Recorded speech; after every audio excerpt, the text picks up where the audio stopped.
예부터 별은 사람들에게 동경의 대상이자 신성한 것으로 취급되어져 왔다.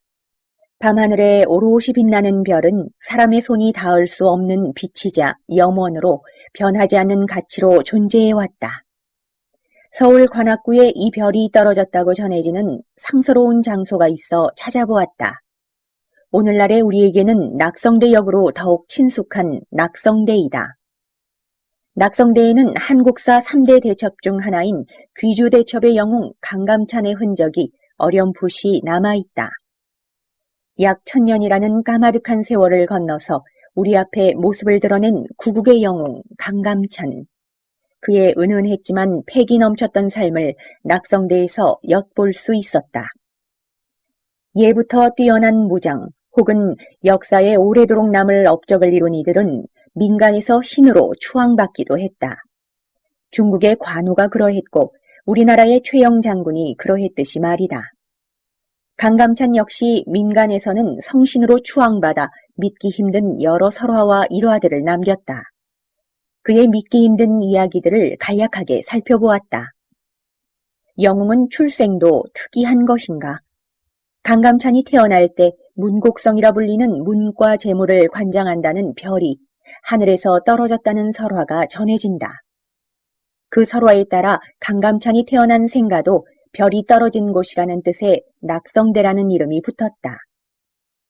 나중에는 이 생가 이름이 지역 이름으로도 불리면서 오늘날의 낙성대가 되었다. 강감찬이 어린 시절에 사람으로 둔갑한 멧돼지를 물리쳤다는 설화도 있고 판관 재직 중에는 노승으로 둔갑한 호랑이를 크게 꾸짖어 물리쳤다는 설화도 있다. 중국의 사신이 강감찬을 보고는 최근 하늘에 문곡성이 보이지 않더니 여기 와서 보게 되는구나 라며 감탄했다는 설화도 있다. 구전설화 중에는 강감찬이 염라대왕을 불러내기도 했다는 이야기도 전해진다. 그만큼 강감찬은 민중들에게 신적인 존재이자 수호자로 가슴 깊숙이 자리 잡고 있었던 것이다. 이렇듯 민중 사이에서 신처럼 떠받들어져 있던 강감찬을 기리기 위해 조성한 것이 바로 낙성대 공원이다. 1973년부터 강감찬의 탄생지인 낙성대에 성역화 사업이 시작되었고 여러 조형물과 건물이 들어서며 오늘에 이르렀다. 낙성대 공원에서 가장 처음 만날 수 있는 강감찬의 흔적은 입구 앞에 세워진 기마상이다. 칼을 빼어들고 금방이라도 뛰쳐나갈 듯 생생합이 살아있는 동상이다. 동상에서는 용맹한 장수로 묘사되어 있지만 사실 강감찬은 80이 넘어 죽을 때까지 갑옷은 거의 입어보지 못한 문신이었다.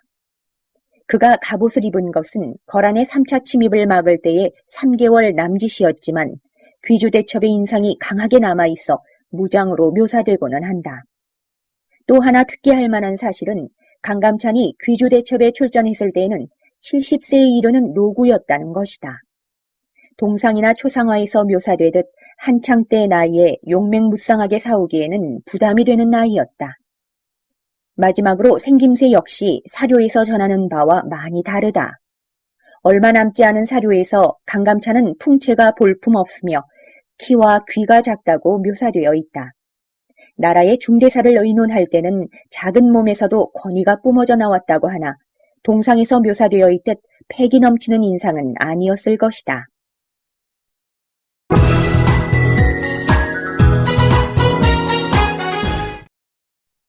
동상을 지나면 홍살문이 나오고 그 오른쪽에 낙성대라는 한자가 박혀있는 휘호석이 자리하고 있다. 1974년에 개원한 낙성대 공원을 기념하기 위해 박정희 전 대통령이 글씨를 써 남긴 것이라고 한다. 홍살문과 휘호석을 지나면 단 위에 자리 잡은 외산문인 안국문이 등장한다. 가운데 문은 굳게 닫혀있고 좌우 현문이 열려 있는데 대칭을 이루면서 묘한 위압감을 주는 문이다. 안쪽으로 들어서면 깔끔하고 단정하게 정돈된 공원의 모습이 한눈에 보인다. 시민들이 산책할 수 있도록 꾸며진 공원이지만 사당과 비슷한 엄숙함과 고즈넉함이 묻어나왔다. 정면에 내산문이 있고 좌측에는 3층 석탑이, 우측에는 강감찬 장군 사적비가 보인다. 발품을 팔지 않아도 전체의 모습을 한눈에 담을 수 있을 정도로 규모가 그리 크지는 않은 공원이다. 3층 석탑은 얼핏 보기에는 투박하여 유려하거나 여성스러운 멋은 그다지 찾아보기 힘들다. 하지만 단정하게 정돈되어 있는 탑의 곳곳에 조금씩 휘어지는 곡선이 숨어 있어 보면 볼수록 깔끔한 맛을 느낄 수 있다. 3층으로 이루어진 석탑의 첫 층 탑신 앞면에 강감찬 낙성대라는 명문이 해서체로 멋들어지게 새겨져 있다. 세월의 풍파인지 애초에 그렇게 조성된 것인지 자세히 보지 않으면 찾기 힘들 정도로 옅게 새겨져 있다. 고려시대에 지어진 화강암탑으로 거란을 물리친 강감찬을 기리기 위해 그의 생가터에 세워졌던 것이다. 공원이 조성되면서 생가터에 있던 탑을 이곳으로 이전한 것이다.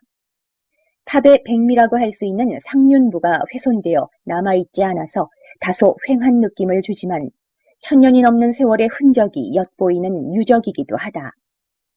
사실 강감찬은 36세라는 늦은 나이에 관직 생활을 시작했다.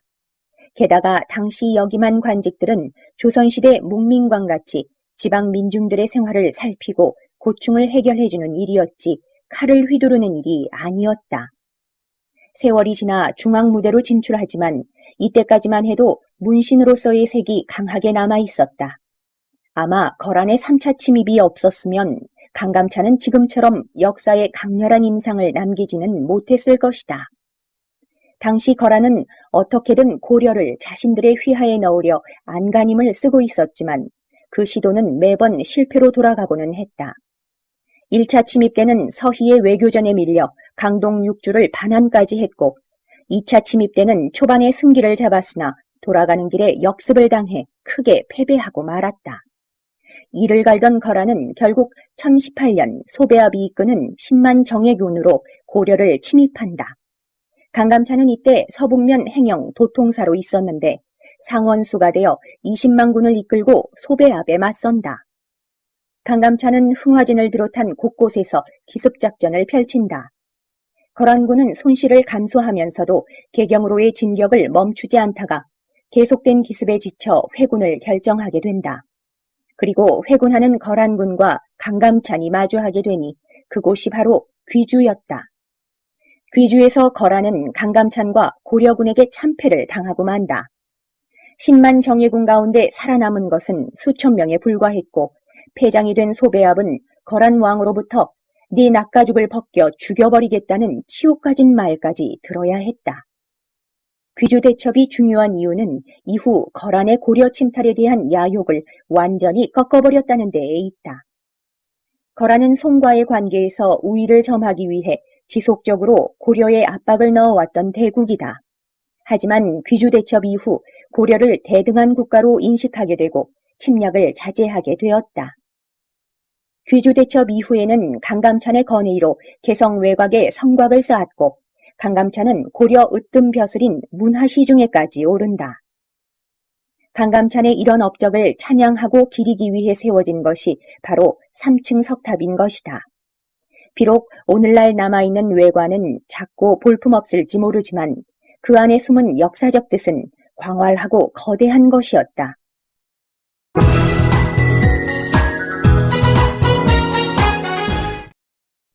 3층 석탑의 맞은편에는 고려 강감찬 장군 사적비라 적힌 비석이 화려하게 장식되어 자리하고 있다. 용의 머리를 한 거북이가 비석을 짊어지고 있는 형태인데 세워진 지 오래되지 않아 깔끔한 모습을 유지하고 있다. 비석 위쪽은 온갖 화려한 장식이 새겨져 있는데 그게 전혀 과하게 느껴지지 않는다.